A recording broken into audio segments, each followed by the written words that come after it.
Vamos dar continuidade, então hoje a gente vai falar sobre segmentação. Então a ideia é a gente apresentar um pouco alguns tipos de métodos, né? Sobre segmentação, pelo menos os mais clássicos, a gente não vai falar sobre os métodos, vamos chamar assim, mais modernos, dos últimos, sei lá, 5 anos, que utilizam então aprendizado, né, deep learning, então tem redes neurais que fazem segmentação, inclusive o que a gente chama de segmentação semântica, que além de segmentar, tu diz qual é o rótulo daquele objeto, então tu diz, ó, aqui tem um objeto e esse objeto é um carro, por exemplo. Então, são bastante interessantes, eles têm algum grau de precisão interessante, não são perfeitos, mas tem um grau de precisão interessante. Em termos de segmentação, aí a gente tem, então, um método chamado DeepLab V3, ou V2, ou V1, bom, as várias gerações da DeepLab, que é um método de segmentação, assim, ele não é puramente convolucional, ele tem uma questão aí de refinamentos, mas é um método bastante interessante, a gente não vai cobrir no curso de hoje, a gente vai falar dos assuntos mais clássicos, vamos chamar assim. Certo, pessoal? Então, hoje nós vamos falar de segmentação, mas, vamos dar uma olhadinha aqui.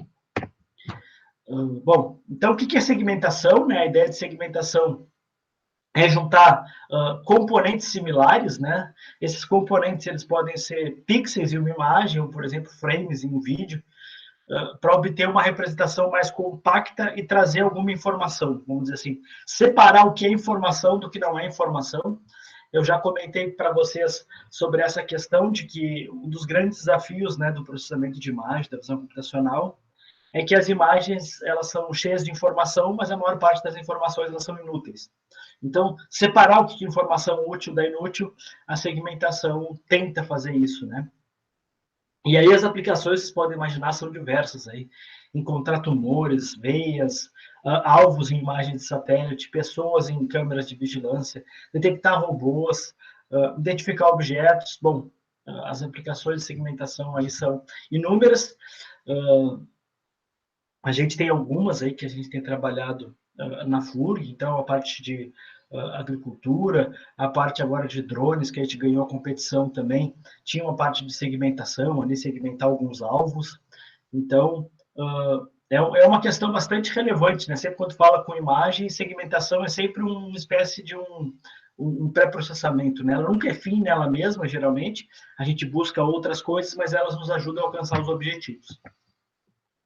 Então, alguns exemplos bem clássicos aí, né? Então, imagem de satélite, identificar um furacão ou uma dada região de interesse ali, de uma plantação, por exemplo. Imagens de drones, né? Podia ser de satélite, pode ser imagem coletada por drones, por aviões. A questão de, então, identificar alguns objetos móveis. Então, aqui tem uns exemplinhos aí da nossa equipe Furgball. Então, também algumas imagens, imagens tomográficas, eu acho que essas aqui, e identificar tumores, etc. Então, são coisas bastante importantes, né? A segmentação ela ajuda bastante. Bom, dentro dos métodos de segmentação, né, a gente tem aí os mais clássicos, baseado em bordas, cortes, regiões e contornos. Eu vou tentar falar de todos, eu não sei se a aula vai ficar muito comprida, é bastante conteúdo, mas se ficar muito comprida também, eu de repente corto e continuo aí numa próxima aula síncrona para a gente acertar. E aí, na verdade, eu devo dividir isso em vários vídeos depois, quando eu colocar no YouTube para vocês assistirem. Mas vamos começar com a parte de detecção de bordas, depois a gente vai falar de detecção de cortes, regiões, e por fim a parte de detecção de contornos. Então, a segmentação de bordas aí, me baseei nesses slides da Otávia Camps, da Universidade da Pensilvânia. Bom, um conceito que é muito importante para a gente, que a gente vai tratar na próxima aula, é o conceito de features. Então, identificar o que é uma feature, né? O que é uma coisa, uma característica relevante da imagem. Uma delas é a que a gente vai chamar de bordas, né? Que a gente está interessado aqui. Mas a imagem é cheia de features. E essas features são bastante importantes. Então, aqui tem 4 imagens completamente diferentes, né? Uma placa de trânsito, uma imagem de uma plantação de flores, uma imagem de um menino ali no ambiente externo e uma imagem de um carro. Bom, e o que é feature, né? Então, aqui tem alguns exemplos de métodos de detecção de features, e vocês podem ver que tem uma variação bastante grande, né? Do que pode ser feature, do que informação a gente vai querer tirar da imagem quando a gente fala em feature. Então, na verdade, né, eu posso querer várias features diferentes, essas features podem ser baseadas em cor, baseadas em forma. Agora, nesse momento, a gente está bastante interessado em baseado em bordas. Então, bordas é uma coisa bastante importante, porque, na verdade, ela delimita os objetos, né, ela delimita as coisas na imagem. E essa delimitação ela tem vários níveis, né? Ela pode ser uma delimitação hierárquica. Então, por exemplo, aquele carro, né? Eu posso delimitar várias bordas ali, os vidros, os pneus e etc. Mas eu posso querer delimitar só o carro, né? Então, como achar o melhor método de detectar as bordas, de detectar a segmentação, ela é bastante dependente da aplicação. Então, a gente tem um bocado de métodos que vão ajudar para as diversas aplicações que a gente pode, porventura, ter. Então, o que é uma feature, né? Uma feature, então, é uma parte local, significativa e detectável de uma imagem, né? A gente vai falar mais sobre isso numa aula futura aí, mas, por hora, é importante vocês saberem isso. Então, ela tem um conceito local, né? Ela se destaca localmente, ela tem algum significado, ela é significativa, e ela é capaz de ser detectada em várias imagens distintas. Bom, então, uma das features mais importantes que a gente tem é os edges, ou em português que a gente chama de bordas, né?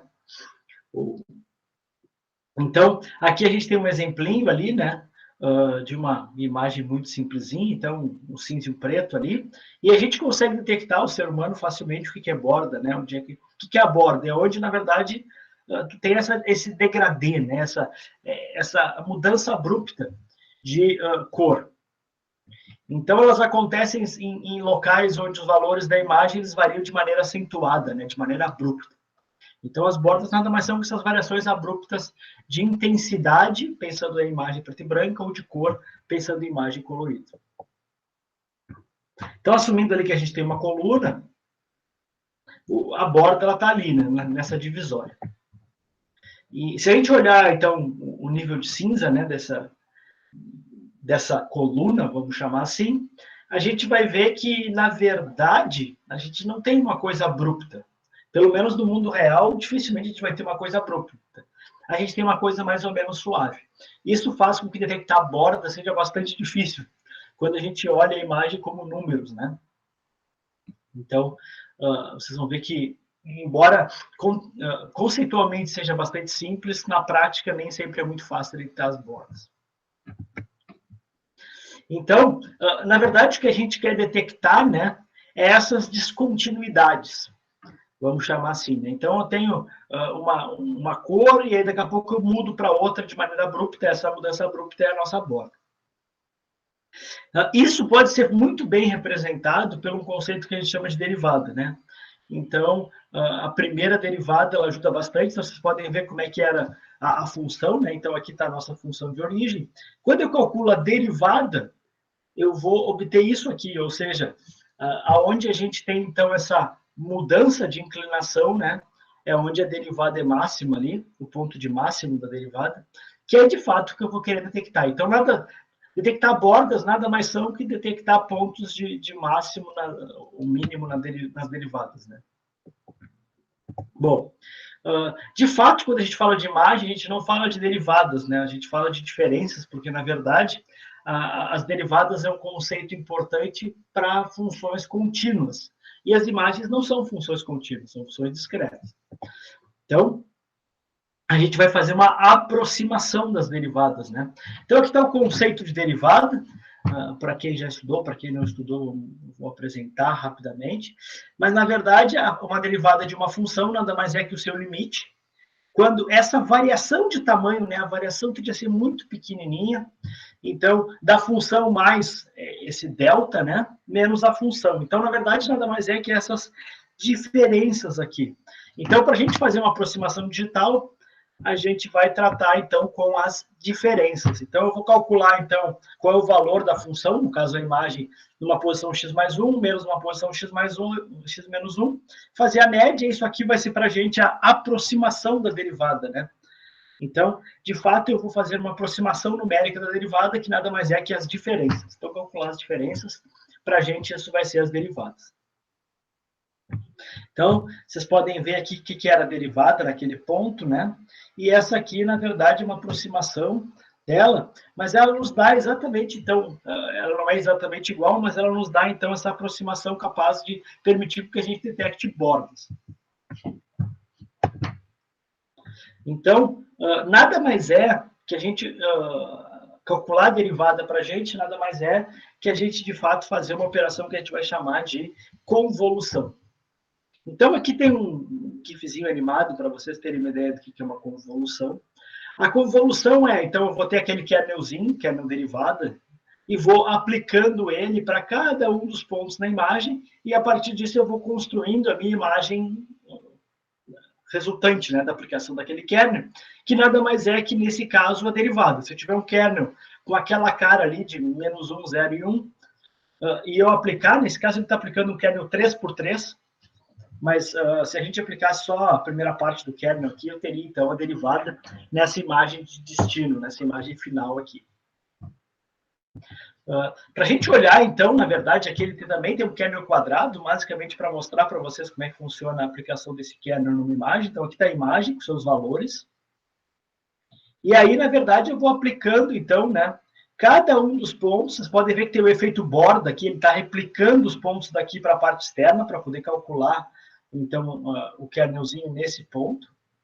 Você depois pode olhar isso aqui com mais calma, né? Na verdade, você tem que olhar com bastante calma.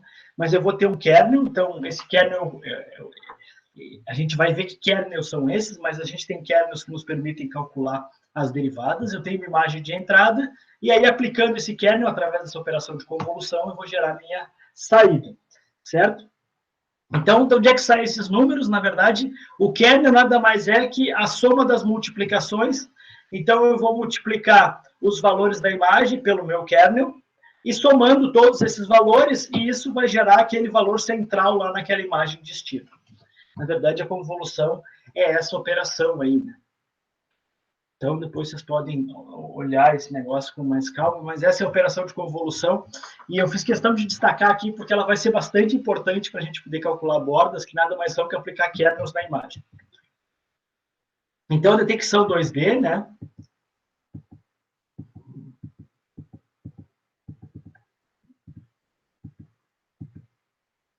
Então, quando a gente falou em 1D, na verdade, eu tenho uma imagem que tem essa característica, né?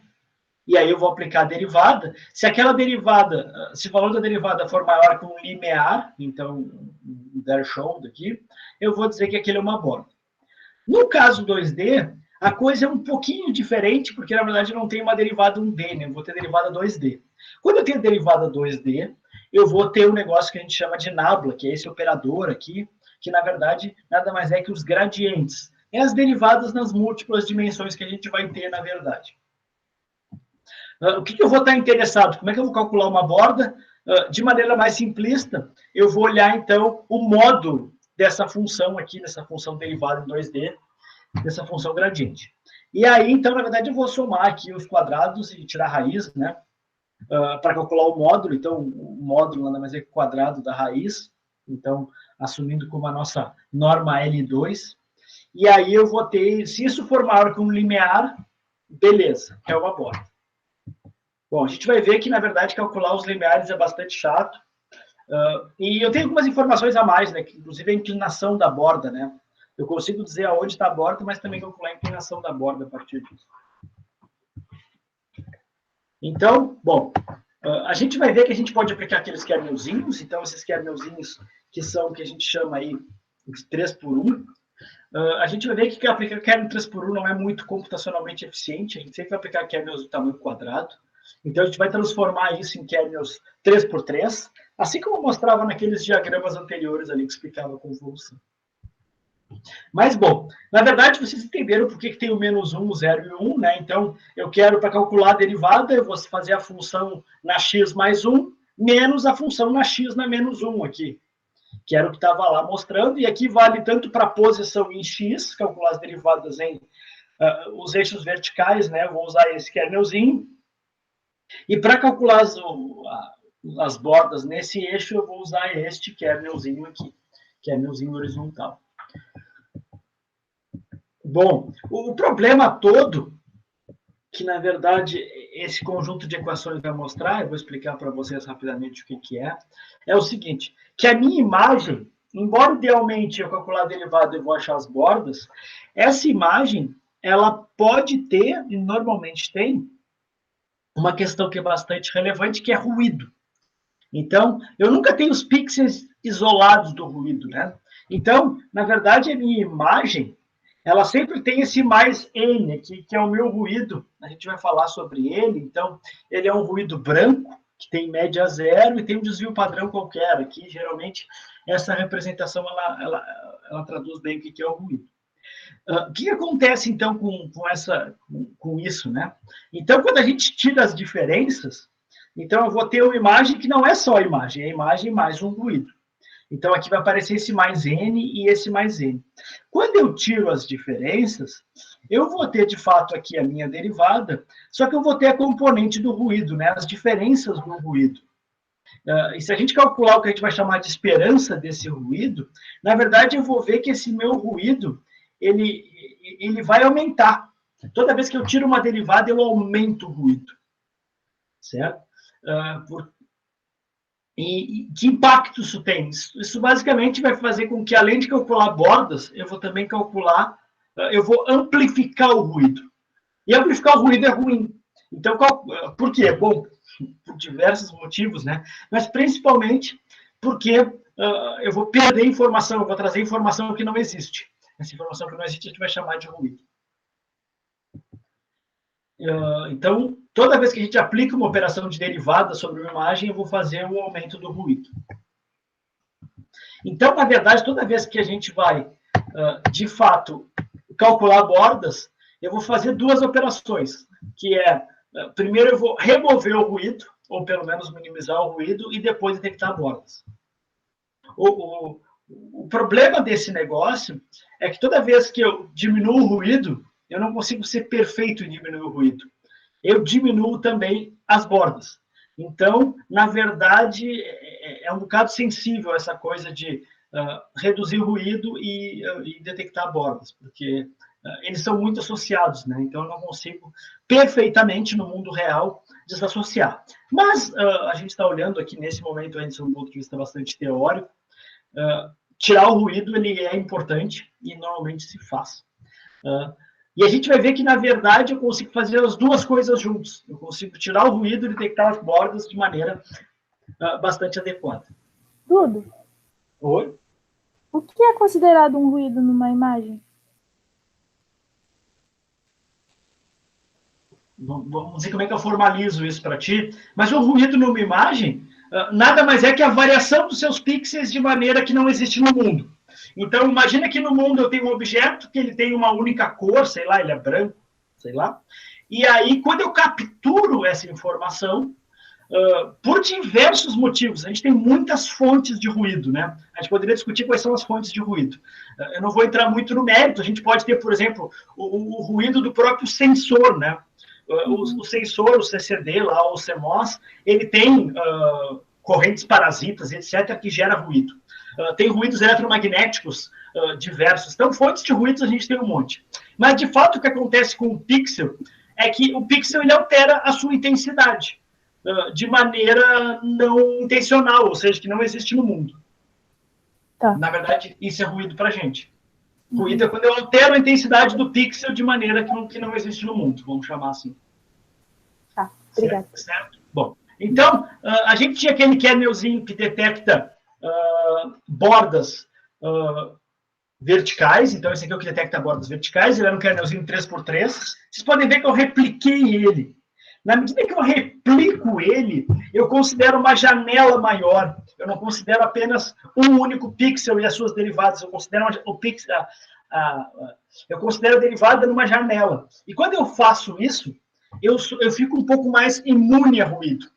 Porque eu estou considerando mais pixels para calcular aquela derivada, e isso faz com que eu seja um pouquinho mais imune a ruído. Então, esses kernels 3x3, eles são mais imunes a ruído que aquele 1x3 ali, que tinha uma linha e 3 colunas. Então, na verdade, a gente vai aplicar nessa direção, então eu tenho um vertical edge detector, e nessa direção eu tenho um suavizador de ruído, muito simples, mas eu tenho uma função que suaviza ruído. Então, toda vez que você detectar bordas, eu vou usar um kernelzinho mais ou menos assim, que inclusive ele tem um nome, esse kernelzinho que eu estou mostrando para vocês, ele chama de detector de borda de Prewitt. Quem já tentou fazer, de algum modo, uma segmentação aí, uma detecção de bordas, já deve ter se deparado com esse detector de borda de Prewitt. Bom, que mais? Então, aí, detectar bordas horizontais, aqui já pensando em detectar bordas, aquele verticais, esse aqui detectar bordas horizontais, então, nessa dimensão, eu vou remover ruído, e nessa dimensão eu vou detectar bordas horizontais. Esse aqui é o detector de borda de Prewitt horizontal. Um outro conceito, além do de convolução, então isso aqui não tem tanto a ver com segmentação, mas eu trouxe aqui porque ele é um conceito importante, é o conceito de vizinhança. Então, cada pixel tem vizinhos. O que são os vizinhos? São os pixels do lado, vamos chamar assim, né? Por que a vizinhança é tão importante quando a gente fala de imagens? Porque se assume, né? Ou se pode assumir que pixels muito próximos têm uma relação com esse pixel, ou seja, eles fazem parte de um mesmo objeto, ou mesmo eles são uma borda, né? Então, essa informação é bastante importante para a gente, certo? Então, a gente tem basicamente dois conjuntos de vizinhos, o que a gente chama de 4 vizinhos, que é os de cima e dos lados, e os 8 vizinhos, que aí, além dos de cima e do lado, também tem os da diagonal, vamos chamar assim. São vizinhos que a gente chama mais distantes, porque vocês podem ver que aqui, né, o cateto é sempre menor que a hipotenusa, então esses são vizinhos mais distantes, mas eles também são vizinhos. E aí, claro, dependendo do algoritmo, a gente vai usar 8 vizinhos, 4 vizinhos. 4 vizinhos é mais simples, mais barato computacionalmente. 8 vizinhos é, bom, talvez melhor, vamos chamar assim, mas, por outro lado, mais caro computacionalmente. Então, existe uma variação, então, do Prewitt, do detector de Prewitt, que é um detector de Sobel. Não sei se algum de vocês já deve ter ouvido falar, mas também bem clássico, assim, quando a gente fala de segmentação, detecção de bordas. Prewitt, Sobel e depois o Kane, que é o próximo que a gente vai falar, são os mais utilizados, vamos chamar assim. Qual é a diferença do Sobel e do Prewitt? Basicamente que em vez dessa parte central aqui, ele em vez de ter menos 1 e 1, e aqui menos 1 e 1, ele tem 2 e 2. O que significa isso? Basicamente que ele está dando mais peso para esses vizinhos que estão na posição aqui do que a gente chama dos 4 vizinhos, né? Ele dá mais peso para esses do que para os da diagonal. É basicamente isso. Então, outro kernelzinho tem que estar bordas horizontais e verticais. Então, aqui tem um exemplo, né? Então, aqui tem claramente uma borda. Então, isso aqui é uma imagem de 5 por 5 pixels, muito pequenininha, assumindo aí uma representação de 0 a 255, né? 8 bits. Então, tá ali, né? Então, a minha imagem está aqui. Quando eu aplicar esse kernel aqui, que é o meu detector de bordas horizontais, nessa imagem, o resultado vai ser esse daqui. Certo, pessoal? Então, aplicando esse kernelzinho, fazendo a convolução desse por esse, a gente vai chegar nessa solução, vamos chamar assim, que ele detecta as bordas horizontais. Vocês podem ver que ele está dizendo, ó, aqui nessa região tem uma borda. Quando eu aplicar agora o kernel vertical, ele vai dizer que nessa região tem uma borda. Então, vocês já viram que detectar a borda é uma coisa 2D, né? A gente tem o gradiente em X, gradiente em Y, por isso que a gente tem esses dois. Como é que a gente faz para fazer o resultado final, detectar onde é que a gente faz então, as bordas? A gente vai usar o módulo ali, né? A gente comentou sobre isso. Então, aqui a gente tem os gradientes. E aí, se a gente pegar o módulo dos gradientes, né, pessoal? Aqui o módulo, aqui está o em X e em Y, calculando o módulo, então o quadrado 0 ao quadrado mais 0 ao quadrado, tiro a raiz, vai dar 0. 0 ao quadrado mais 0 ao quadrado, tiro a raiz, dá 0.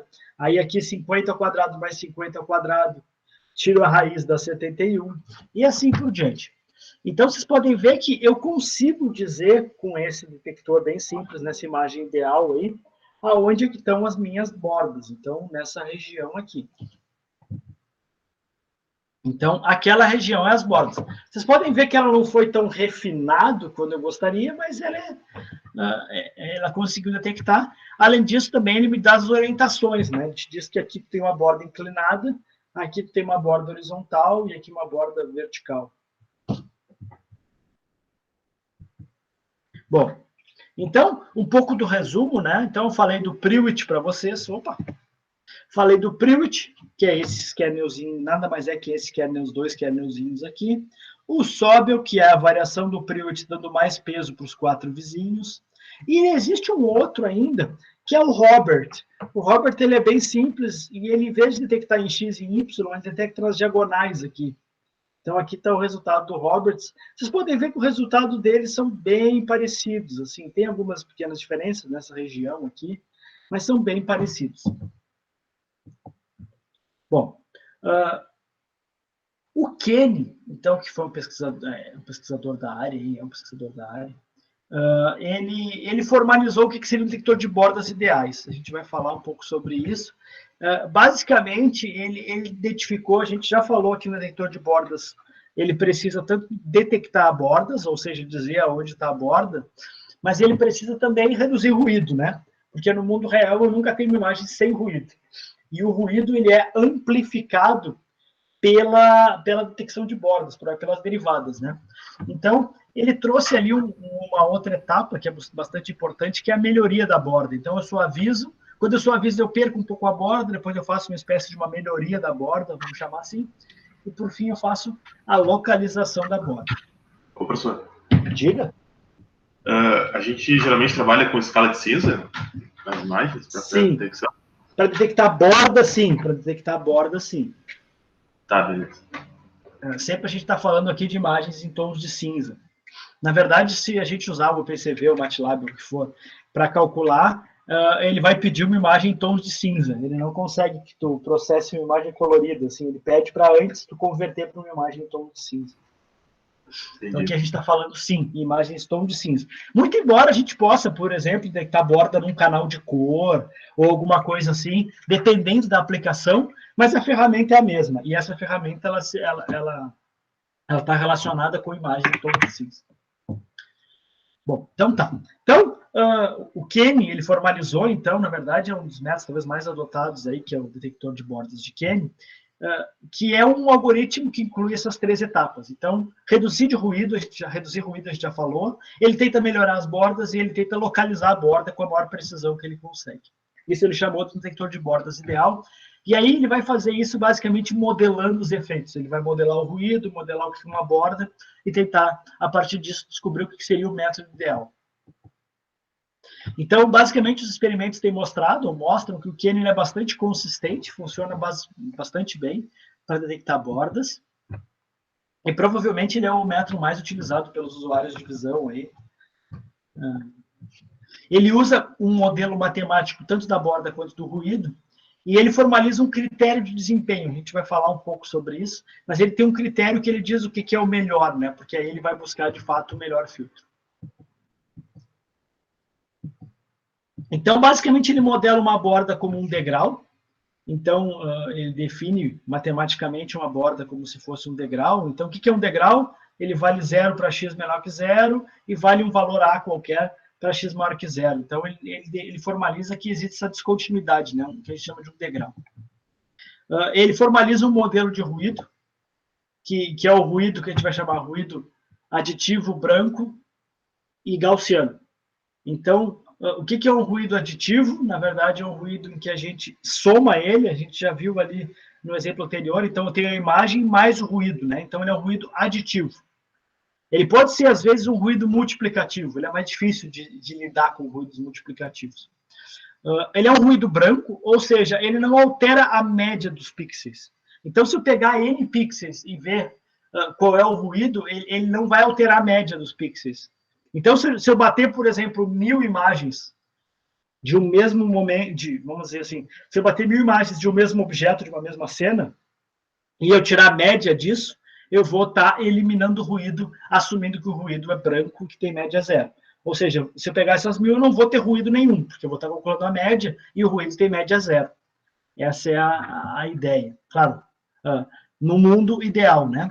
E ele é gaussiano, ou seja, ele tem essa distribuição normal aí, que tem um desvio padrão, em que com 2 desvios padrões a gente consegue representar 95% das probabilidades, e com 4 desvios padrões a gente representa aí 99,994% das probabilidades. Ele também vai definir alguns critérios de performance, de qualidade, né? Então, o filtro que a gente vai utilizar para detectar as bordas, ele deve ter uma resposta forte, ou uma resposta mais forte, né, do que o ruído. Ou seja, ele deve ter uma resposta mais forte na borda que no ruído. Opa. Então, tá aqui, né? Então, esse filtro que eu não sei qual é, se eu tenho isso aqui, ele deve ter uma resposta mais forte na borda do que no ruído. Então, ele deve ter uma boa detecção, ele deve ser capaz de fazer uma boa localização. Então, a resposta do filtro deve, no máximo, ficar muito próxima desse x igual a zero, que é o ponto da borda. Então, ele deve ficar muito próximo desse x igual a zero, que é o ponto da borda. E o critério 3, ele deve ter baixos falsos positivos. Ou seja, ele deve, no máximo, né? Deve ter somente o máximo em uma vizinhança razoável em torno de x igual a zero. Ou seja, ele não pode detectar bordas aonde não tem. Basicamente é isso. Então, com isso ele formalizou, né? O Kenny formalizou o que a gente chama de detector de bordas de Kenny. Ele encontrou um filtro linear e contínuo que maximizou esses 3 critérios dados aí. Não existe, de fato, uma solução fechada para o filtro ideal. No entanto, né, essa solução parece muito semelhante com o que a gente vai chamar de derivativo de uma função gaussiana. Então, basicamente, ele pegou uma função gaussiana, que a gente já falou, ela tem essa forma aqui, ela é uma exponencial, né? Isso é uma função gaussiana, ou uma distribuição normal também, estudada em estatística, e ele calculou basicamente as derivadas disso. Então, quando a gente calcula a derivada tem essa forma aqui. Então, essa aqui é um derivativo, né, de uma gaussiana, tem essa forma. Obviamente, a gente vai fazer aproximações numéricas para poder tornar isso uma coisa discreta, mas a ideia é, de fato, isso. A gente usar, então, esse derivativo do gaussiano. Calcular um kernel derivativo do gaussiano, né?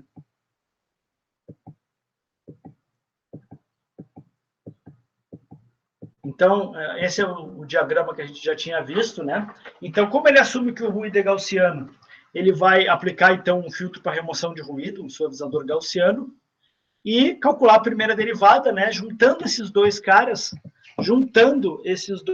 na verdade, o que ele tem é essa função que ele vai chamar do derivativo do gaussiano. Então, como é que funciona aí o algoritmo de Kenny, né?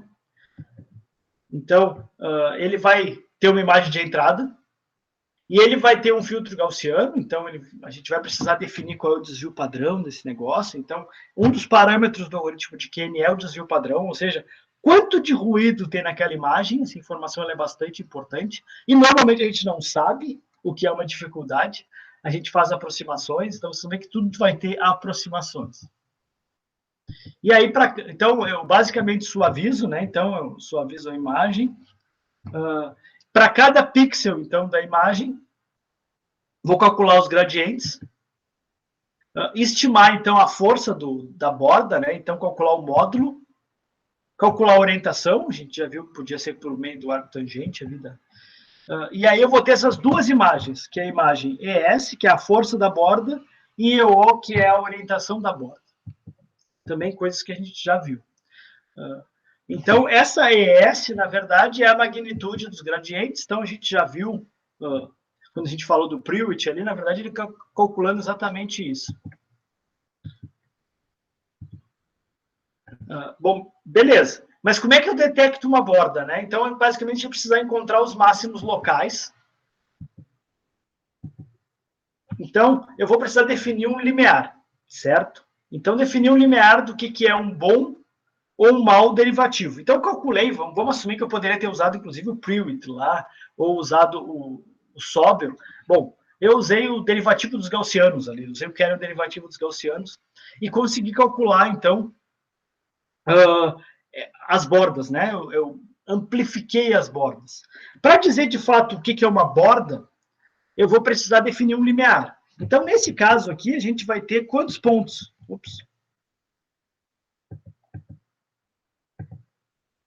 Então, quantos pontos aqui a gente tem acima do limiar?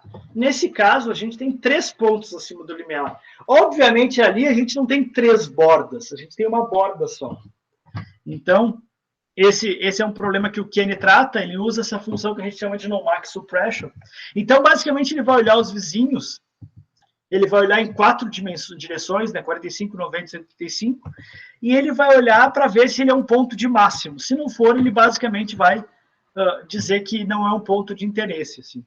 E aí, com isso, ele vai, de fato, pegar, naquele caso que eu tinha 3 pontos, só o ponto de máximo. Então, ali, na verdade, só tem uma borda. Essa é uma coisa bastante importante que o Kenny faz. Então, se a gente olhar nesse exemplo aqui, né? Então, no mundo real, a gente vai ter aqui 3 pontos que estão acima de um dado limiar. A gente vai ver agora como é que a gente faz para calcular esse limiar. Mas a gente tem 3 pontos que estão acima desse limiar, e aí ele vai escolher só o ponto que é o máximo. Então, se ele olha os vizinhos e diz, cara, tu não é um ponto de máximo, então eu sou o ponto possível. E aí ele escolhe só o ponto de máximo mesmo. Por que ele tem que olhar em várias direções? Porque, na verdade, eu não tenho essa linha, não tenho informação dessa linha, né? Eu tenho uma imagem 2D. Então, é bastante difícil conseguir fazer isso, ele simplifica olhando algumas orientações. Então, o no-max suppression, na verdade, ele vai olhar e vai cancelar esses pontos e vai dizer que aquele ali, de fato, é a borda. Bom, então essas bordas são encontradas limitando a saída pelo no-max suppression. Só que eu preciso, de qualquer modo, definir quem é aquele limiar ali. Quem é aquele cara que diz, não, se está acima de tanto é borda, se está abaixo de tanto é borda.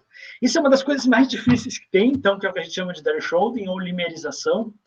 Então, se o valor do limite for muito alto, eu não vou ter nenhuma borda, né? Muitas detecções erradas. Se o limite for muito pequeno, tudo vai virar borda, que também não me ajuda, porque eu tenho muitos falsos positivos. Então, a solução, que é bastante clássica em processamento de imagem, é um negócio que a gente vai chamar de limerização por esterese.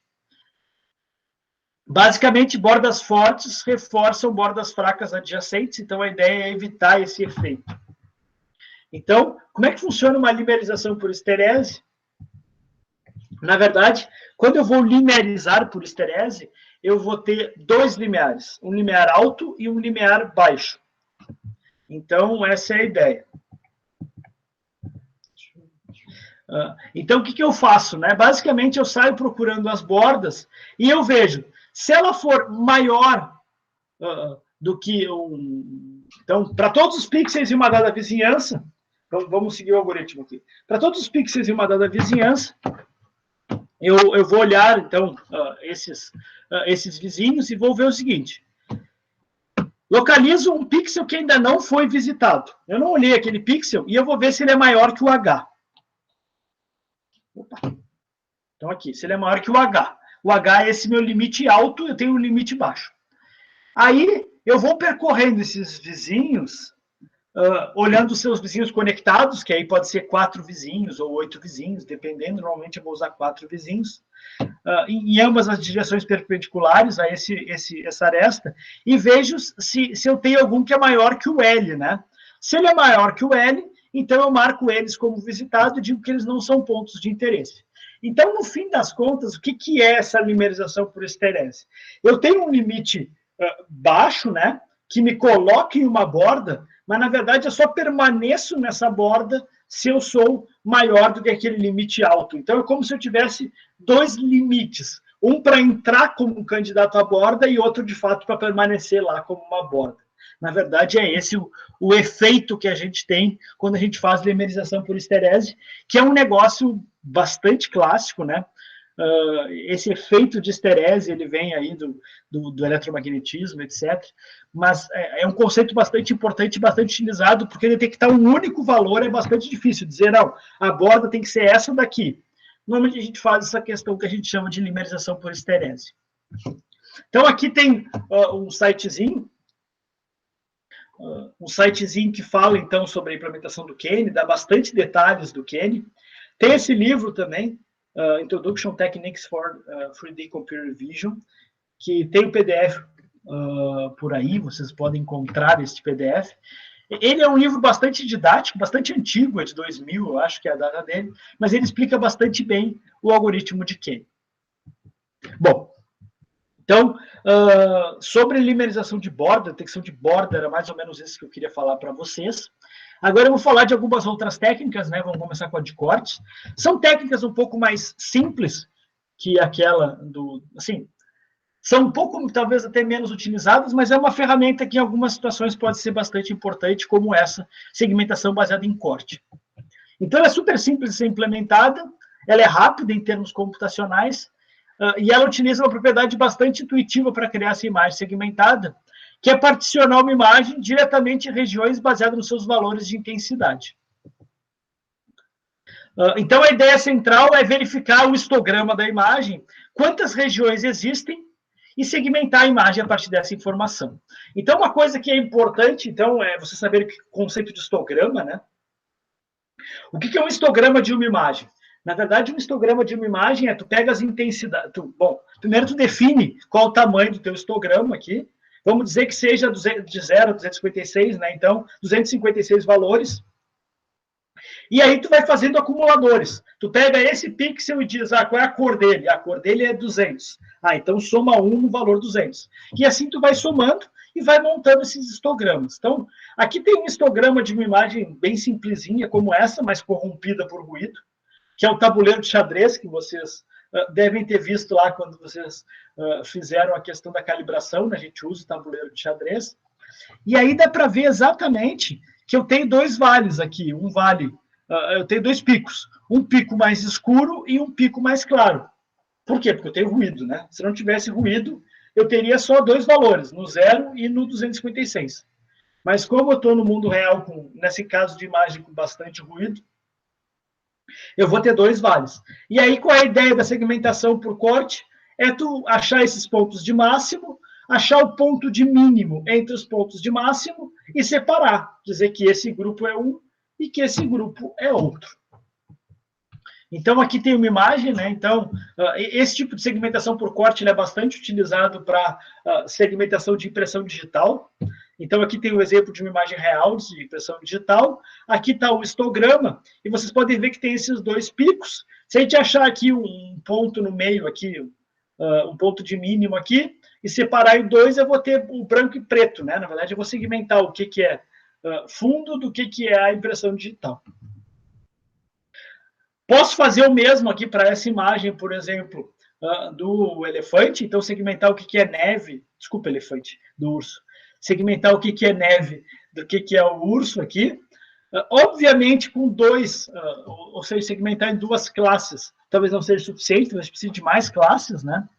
Então, vocês podem ver aqui claramente que existe um máximo de branco aqui, que deve ser a neve, uma parte mais escura aqui, que é o próprio urso, mas a gente poderia segmentar aqui em 1, 2, 3, 4 grupos, etc.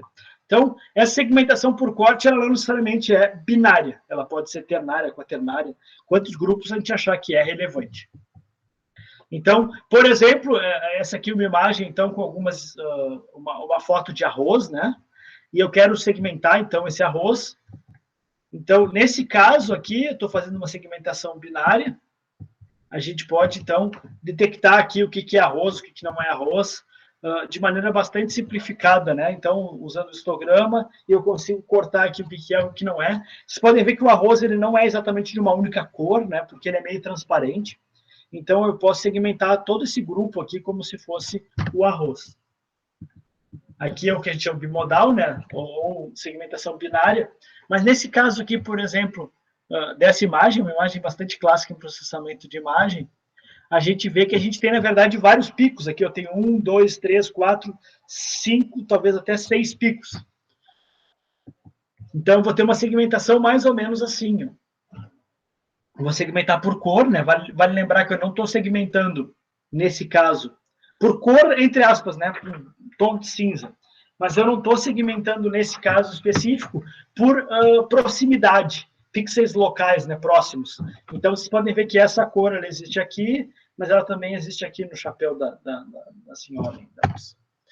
Bom, então, uma técnica bastante simples, mas bastante efetiva para alguns tipos de aplicação, que é a segmentação por corte.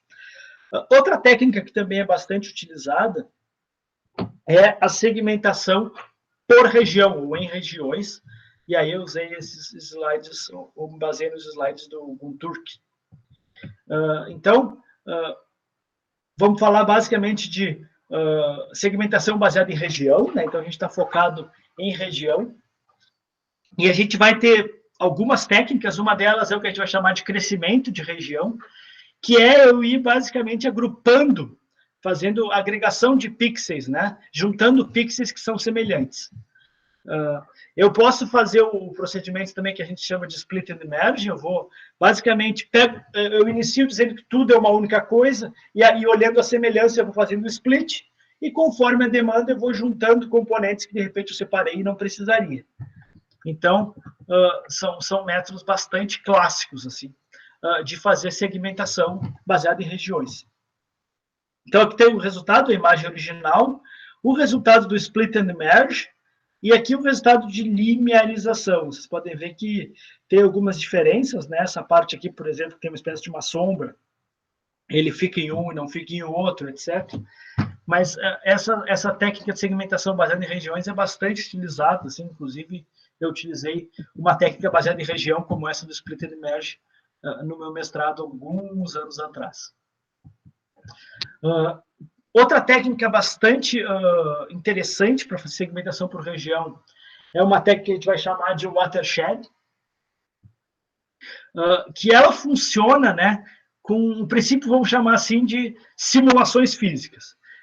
Ela assume que a imagem, na verdade, é como se fosse, ela faz uma interpretação topográfica da imagem, né? Então, ela assume que coisas mais claras, elas são mais altas, coisas mais escuras são como se fossem coisas mais baixas, e a partir disso, tu consegue fazer uma simulação de inundação. É como se tu fosse inundando a imagem, e aí, claro, as bordas, elas vão servir como se fosse uma espécie de uma represa, né? Ela vai represar essa minha simulação de água. Então, aqui tem um exemplo, então, assumindo uma linha de uma imagem, né? Então, as suas intensidades, o que ele faz? Ele vai basicamente enchendo, ela faz uma simulação, né, dessa água, vamos chamar assim. Então, ele vai enchendo, então aqui está, eu estou começando a encher, né, a água está subindo, está subindo, está subindo. Quando eu chego numa borda, eu posso parar ou posso continuar, e aí talvez eu vá juntar regiões, né? Essa é uma técnica bastante interessante, porque ela nos permite fazer essa segmentação que a gente chama de hierárquica. Então, eu posso ir enchendo as bordas, mas eu defino alguns limites. Então, se for bordas mais, vamos dizer assim, mais fracas, eu posso desconsiderar elas e assumir só as bordas mais fortes, né, onde tem, de fato, diferenças maiores. Então, o que a gente faz é uma espécie de uma simulação, né, de enchente, né? Então, vai subindo o nível da água, vai subindo, vai subindo, vai subindo, e aí, com isso, eu vou achando essas bordas aqui, né? Então, as bordas mais fracas e as bordas mais fortes. Então, aqui tem um exemplinho, então, de uma imagem. Então, eu vou começando a encher essa imagem, né? Vou enchendo, dependendo do nível que eu vou tapando algumas regiões e vou começando a achar as bordas dela, né? Então, vocês podem ver aqui que eu encontrei onde é que estão as bordas dela, as regiões, né? Nesse caso, eu não estou interessado nas bordas, eu quero as regiões. Eu detecto regiões semelhantes, baseado nesse princípio de watershed. Então, como é que funciona o algoritmo de watershed? Então, eu percorro a imagem e descubro qual é a menor intensidade possível. Pode ser 0 ou valores bem próximos a 0, né? E a partir disso, então, para cada nível de intensidade, eu vou, de fato, olhando os meus vizinhos e vejo se meus vizinhos eles têm esse nível de intensidade tal que eu defini, e aí, se sim, eu vou dizer que ele faz parte do mesmo grupo que eu, da mesma região. E aí eu vou espalhando isso, vou crescendo isso na imagem. Então, de fato, o que a gente faz é uma simulação de enchente, vamos chamar assim, olhando os pixels vizinhos, né? Então, o conceito de pixel vizinho, ele é bastante importante, e a gente comentou, inclusive, que essa vizinhança ela pode ser 4, né? Eu posso olhar o de cima, de baixo dos lados, como pode ser 8, né? Eu posso olhar o de cima, de baixo dos lados, mas também os da diagonal. Então, aqui tem um exemplo de uma imagem, vamos chamar assim, com algumas bolhas, né? Então, podia ser uma imagem, por exemplo, de sangue, etc. Detectar alguma imagem microscópicas, né? E aí eu vou fazendo esse processo de inundação, e quando eu vou fazendo esse processo de inundação, eu vou detectando as bordas, né? Então, aqui eu consigo detectar as bordas da minha imagem, né? E aí, aqui, não só as bordas, eu coloquei as bordas em cima da imagem original aqui. Dá para ter uma ideia de onde estão as bordas aqui. Eu consegui segmentar regiões que são parecidas, né? Que têm intensidades parecidas. Então, algoritmo de watershed. Aqui já é uma imagem de eletroforense, então, imagem microscópica, né? E aqui tem, sei lá, um conjunto de células, etc. E aí eu começo a detectar, só que, bom, a gente pode ver que eu posso causar alguns efeitos de oversegmentation, né? A gente começa a ter imagens reais com ruído. Então, para segmentação, o ruído é o grande vilão, assim, é bastante difícil a gente fazer segmentação em imagens do mundo real em que a gente tem ruído. Então, nesse caso, dá para a gente ver o que a gente chama de processo de over-segmentation. Eu segmentei mais áreas que eu gostaria, muito embora eu consiga detectar, por exemplo, as grandes células aqui, na parte que não tinha célula, eu acabo achando um monte de coisas, um monte de partes, né? E aí, por isso, até quando a gente falou em segmentação por região, a gente pode usar o procedimento que a gente chama de merge, que é depois de ter feito a segmentação toda e gerar, inclusive, a over-segmentation, né? Segmentar mais coisas que eu gostaria, eu vou juntando elas, as coisas que são mais parecidas, que eu acho que são mais próximas, eu vou agrupando elas e evito esse efeito do que a gente chama de over-segmentation. Então, bom, tem várias soluções para a gente resolver esse over-segmentation. Que eu comentei, a gente talvez usar esse conceito de merge, né, juntar coisas que são parecidas. Mas existe, por exemplo, a gente calcular, então, limitar o número de mínimos regionais, ou seja, considerar que pequenos mínimos e máximos, né, esses mínimos e máximos pequenininhos gerados pelo ruído, eles não são de interesse, então a gente já viu isso também quando a gente falou do Kenny, usar uma limerização por esterese, são coisas que podem nos ajudar aí a reduzir esses efeitos.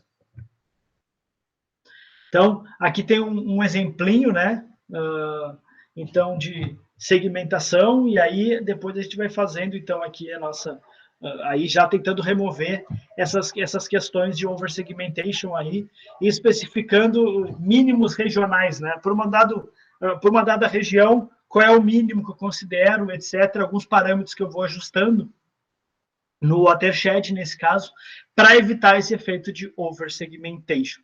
Então, nesse caso, permitindo no máximo, né, um mínimo regional ali para uma região, né? Então, basicamente isso eu consigo reduzir esse efeito de over-segmentation. Então, aqui tem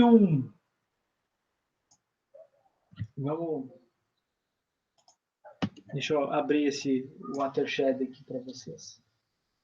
A gente tem uns demos aqui em MATLAB, eu posso botar lá no AVO para vocês, no OPCV e MATLAB, depois vocês dão uma olhada, senão a gente vai ficar com essa aula muito, muito comprida.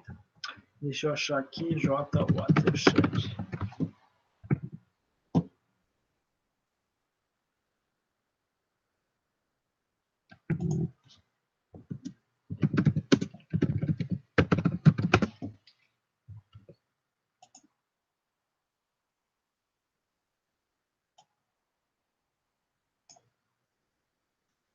Então, aqui está aquele exemplinho ali. Eu podia botar uma imagem qualquer. E aqui eu consigo, então, simular os efeitos do watershed aqui. Então, aqui ele tem um exemplo, parece ser uma imagem também microscópica de células, né? E aí a gente consegue ir ajustando, então.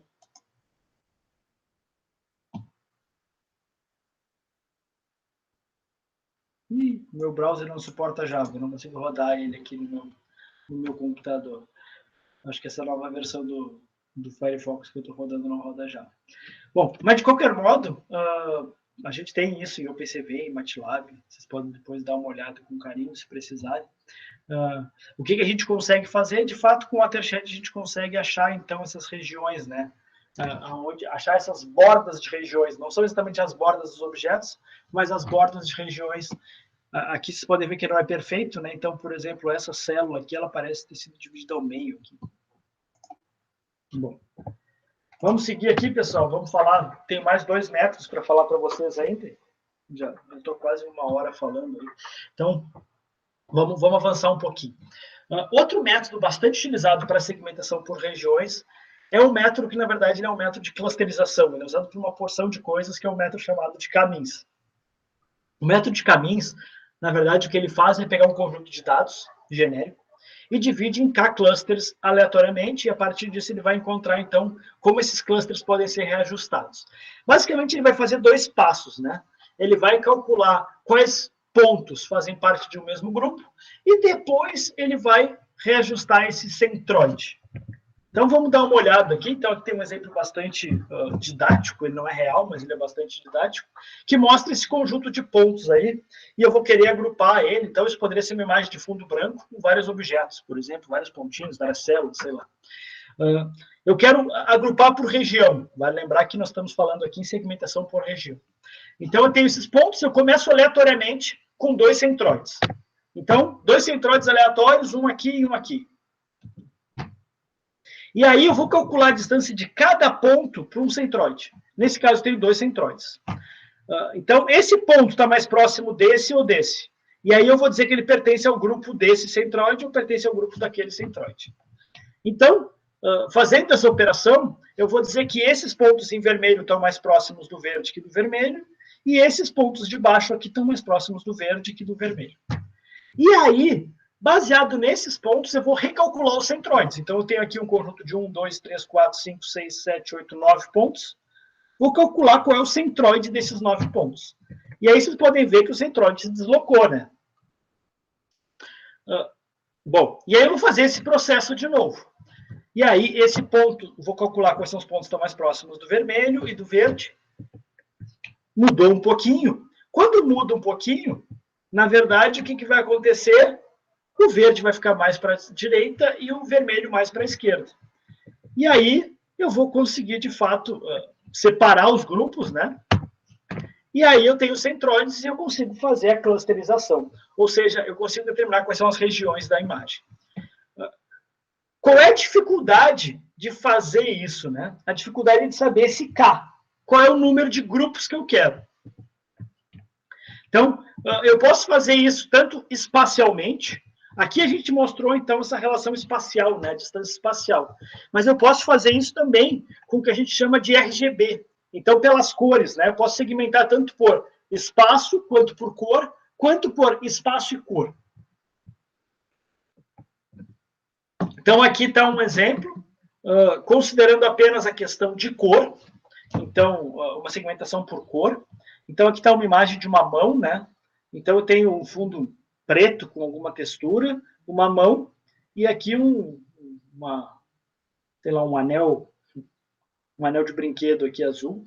E aí, eu disse que eu tinha 3 cores, né? E vocês podem ver, então, que eu consegui segmentar bastante bem a mão, o fundo e o objeto em azul. Para o caso da casa, né, que tem muitas cores, muitas texturas, já é mais difícil. Eu acho que aqui ele dividiu em 5 grupos, eu acho, ou 6 grupos, eu não lembro exatamente quantos, mas dá para ver que ele conseguiu segmentar bastante bem as regiões, né, por cor. Aqui nós estamos falando de segmentação por cor. Então, aqui eu tenho uma outra imagem com vários vegetais, e aí, considerando um K igual a 5, vocês podem ver que ele vai juntar aqui o pimentão com o repolho roxo, e o tomate também está no mesmo grupo e tal. Os pimentões verdes estão aqui, o fundo ele segmentou com uma cor. Essa parte mais central do pepino ele segmentou com outra cor aqui.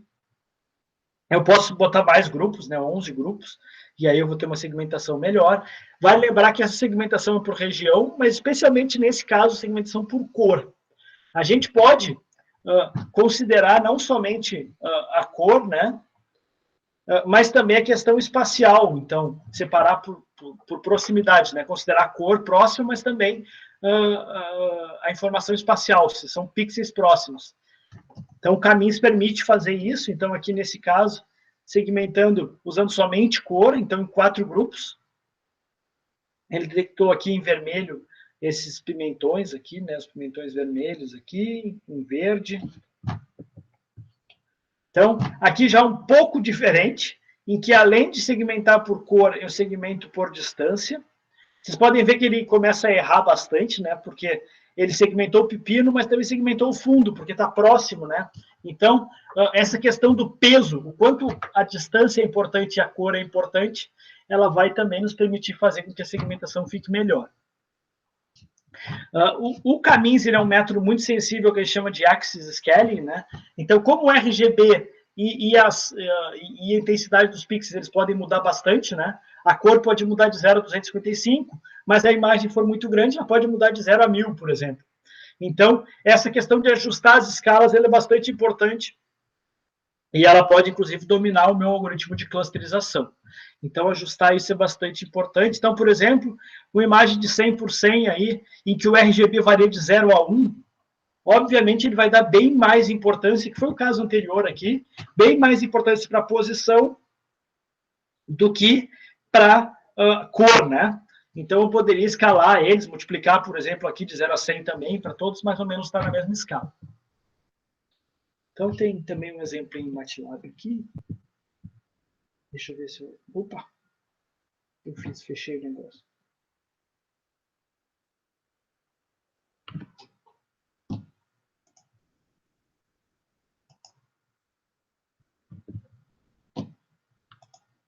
Vou tentar abrir esse exemplo em MATLAB aqui. E professor? Diga, eu estou ouvindo. Essas constantes que tu define, elas são adaptáveis ou elas geralmente são constantes mesmo? Aquele fine tuning, assim, na mão. Por exemplo, do Caminhos, todos esses algoritmos têm sempre umas constantes, assim, uns limiares, umas constantes. Elas não são muito genéricas, assim, elas dependem muito de aplicação, e essa, na verdade, é a grande dificuldade de usar esses métodos, assim, né? Porque eles têm que fazer esse fine tuning, e aí funciona bem para umas imagens, não funciona bem para outras. Então, essa segmentação sempre foi uma coisa super difícil, assim, historicamente pensando, e, na verdade, hoje em dia a gente usa bastante métodos baseados em aprendizado, que a ideia é que, bom, usa os dados aí e aprende como tu puder, né? Para tentar resolver parcialmente, ao menos, esse problema. Mas, dentro de algumas aplicações, ambientes bem controlados, funciona super bem, assim, aquele exemplo do arroz ali, né? O pessoal usa muito visão computacional para contar coisas. Em ambientes mais controlados, aí sim, funciona muito, muito bem, assim, esses lineares são bastante fáceis de ser ajustados e tudo mais. Talvez só para ilustrar. É muito fácil. Talvez só para ilustrar, eu trabalhei numa fábrica de tampas, a gente tinha inspeção por imagem, né? E aí cada vez que mudava um lote, cor, tudo tinha que ajustar lá, todos os thresholds, a mesma coisa. E aí funcionava para aquele lote. Depois já mudou o lote, tinha que fazer todo um ajuste, aí tinha que buscar lá salvo um ajuste diferente. Essa coisa do fine tuning, ela acaba sendo um gargalo às vezes, né? O pessoal que estava mexendo com a câmera térmica lá no laboratório sofria bastante com isso, né? Porque a saturação muda tudo. Não, é bastante sensível, vamos chamar assim.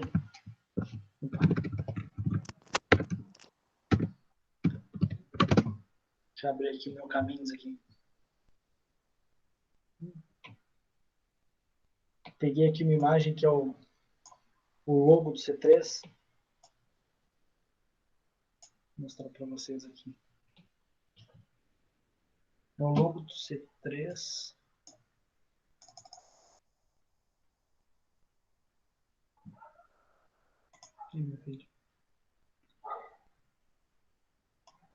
Então, aqui, basicamente, eu abri, né? Eu defini, abri essa imagem em verso. Defini, então, que eu vou fazer o Caminhos nessa imagem com 3 grupos, K igual a 3. E ali está basicamente o resultado, né? Então, a imagem de entrada. Vale lembrar que ele é o logo invertido. Ele não é o logo original com fundo branco. Ele é o logo invertido. Então, está aqui o meu logo invertido. E aqui está a minha segmentação em 3 grupos. Vocês podem ver que ele segmentou razoavelmente bem em 3 grupos. A parte mais... Basicamente, o fundo preto, um grupo, a parte mais clara, outro grupo, e uma parte intermediária aqui como outro grupo. Nós vamos tentar... Deixa eu mudar aqui para o frutas.png.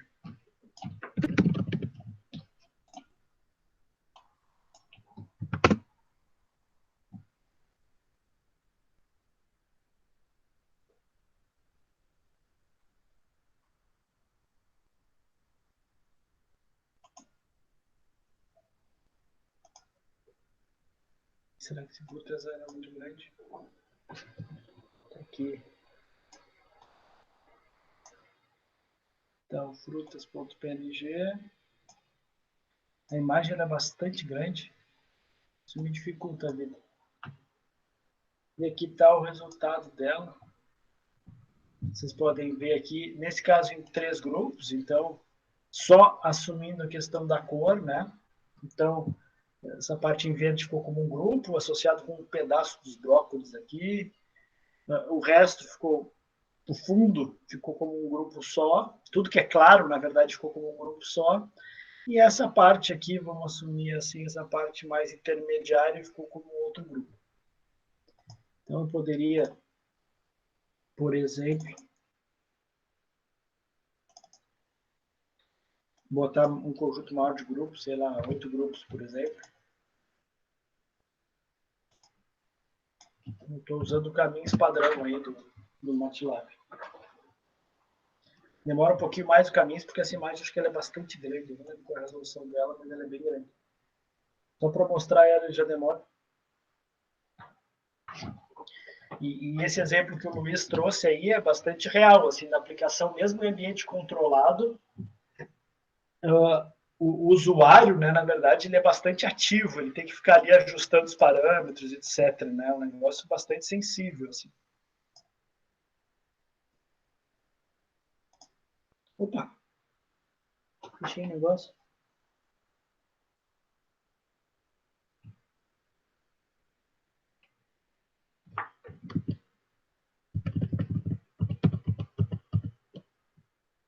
Que está com aquele número de 8 grupos, né? E vocês podem ver, claro, que ele segmentou aqui os pimentões verdes. Aí a gente tem bem mais grupos, o fundo foi segmentado em mais de um grupo, então aqui está um grupo, aqui está outro grupo. E aí, como eu estou usando só cor, né? Acaba que ele mistura as coisas e tudo mais. Mas eu posso usar também a questão de proximidade, só tenho que cuidar com o efeito de scaling. Então, basicamente isso que eu vou mostrar para vocês. Por fim, então, agora a gente vai falar um pouco de contornos ativos, é o último algoritmo que eu vou apresentar para vocês. Nosso tempo aí já está estourando, falei bastante hoje. Então, contornos deformáveis, né? Também são chamados de algoritmo de snakes. Então, a gente pode pensar que os snakes eles são como se fossem bandas elásticas, né? De forma arbitrária e que são sensíveis ao gradiente. Então, o gradiente é que vai guiando essas bandas elásticas. Então, algumas aplicações desses algoritmos de Snake estão aí, segmentar uma mão para Human Computer Interaction, segmentar carros numa autoestrada, segmentar lábios para identificar fala, segmentar faces, bom. Daí, imagens médicas, o pessoal usa muito esse conceito, né? Então, segmentar o coração. Então, quando vocês já fizeram um ultrassom aí, o médico ali, ele fica dando um apoio para esse algoritmo de Snakes. A gente vai ver que o algoritmo de Snakes ele precisa de um apoio. Um apoio, geralmente, que vem de algum lugar, ou um ser humano que define as regiões de interesse, e aí, a partir disso, ele define a área.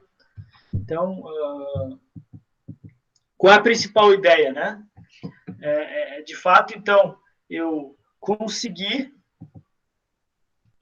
fazer com que esse contorno ele vá abraçando o objeto, né? Ele é atraído pelo gradiente, de modo em que eu vá conseguindo definir exatamente qual é o contorno do objeto. Então, ele vai usar um conceito que a gente chama de funcional de energia, que ele vai querer otimizar, né? Então, o E, esse meu funcional de energia. Então, como é que a gente vai mover os snakes? Então, a gente vai ter um conceito que a gente vai chamar de forças, né? Então, eu vou aplicar forças em cada um dos pontos e, a partir disso, eu vou fazendo uma espécie de eu vou me moldando ao objeto.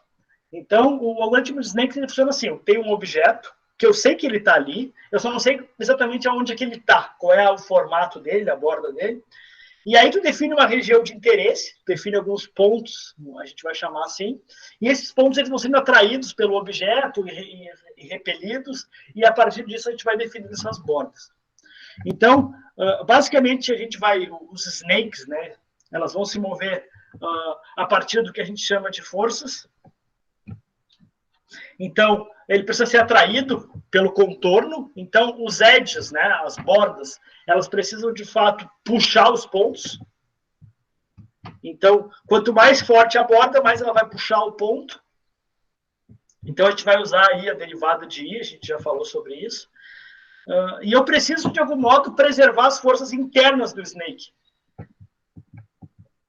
Tá faltando uma figura para me ajudar vocês aqui. Aqui tem uma figura dos snakes. Então, eu tenho aqui, por exemplo, esse círculo aqui, né? Eu tenho esse círculo que eu quero achar qual é o formato, né? Então, esse aqui é um exemplo, então. E aí eu tenho as forças internas e as externas. Eu quero achar o contorno, né? Vale lembrar que o nosso objetivo aqui é detectar segmentação por contorno. Eu quero achar quais são os contornos desse negócio.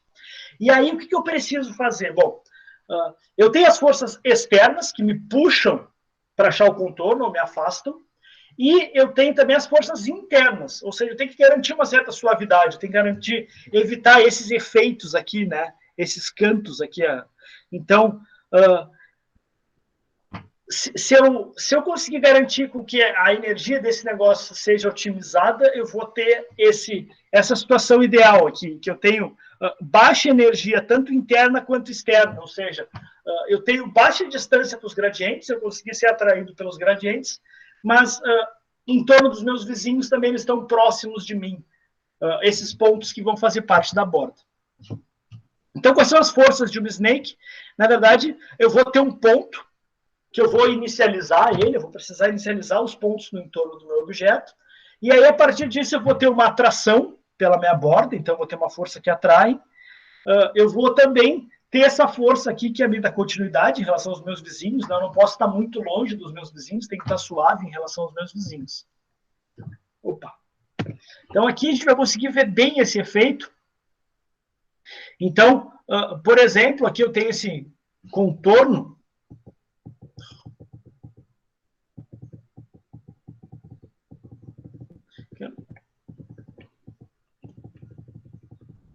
Cadê o meu contorno? Aqui está um exemplo. Era aqui que eu queria chegar. Então, imagina que eu tenho esses pontos em X aqui. Depois eu volto para aquela parte que é a parte mais matemática do negócio. Mas aqui eu tenho meus pontos em X. Então, esses pontos em X são os pontos que são inicializados. Eu vou precisar, de algum modo, inicializar esses pontos em X. Eles podiam estar até mais distantes. Eles podiam estar até mais distantes. E aí, para cada passo do algoritmo, eu vou sendo atraído pelas minhas bordas e também eu vou, de algum modo, sendo atraído pelos meus vizinhos, né? Para ter um negócio mais suave, ou seja, baixa energia, tanto em relação ao objeto que eu estou querendo me aproximar, quanto aos meus vizinhos. E aí, iterativamente, eu vou me aproximando, etc. E aí eu faço aqui as bordas, né? Vocês podem ver que as bordas estão bem em cima do objeto. Vocês podem ver que ele lida pouco, ele não lida muito bem com esse tipo de situação aqui. Se eu tivesse colocado mais pontos aqui no meio, por exemplo, ele até conseguiria ser atraído por esse objeto, vamos dizer assim, e não teria essa descontinuidade aqui. Mas, nesse caso, acabou ficando com uma descontinuidade. Então, esse algoritmo, ele não serve para... Se a gente tem uma imagem, eu quero saber quantos objetos tem, aonde eles estão, mas ele serve muito bem se eu tenho uma imagem que, por exemplo, só tem um objeto, e eu quero saber exatamente qual é o contorno desse objeto. Então, ele funciona muito bem para isso. E que é esse caso aqui, por exemplo, que poderia ser uma imagem, sei lá, tomográfica, por exemplo, eu quero identificar onde é que está o coração. Eu defino uma região Geralmente, esses equipamentos de tomografia e de ultrassom, eles têm isso. O médico vai ali dar uma clicada em uns 2 ou 3 pontos, e aí o algoritmo de Snake ele vai se aproximando e definindo exatamente onde está o objeto, sei lá, o coração da pessoa, ou o rim, ou o que seja, e aí tu consegue medir coisas, né? Se onde está o objeto, eu consigo medir qual é o tamanho, se ele está normal ou anormal, etc. Então, o algoritmo de Snake, ele mais ou menos funciona assim.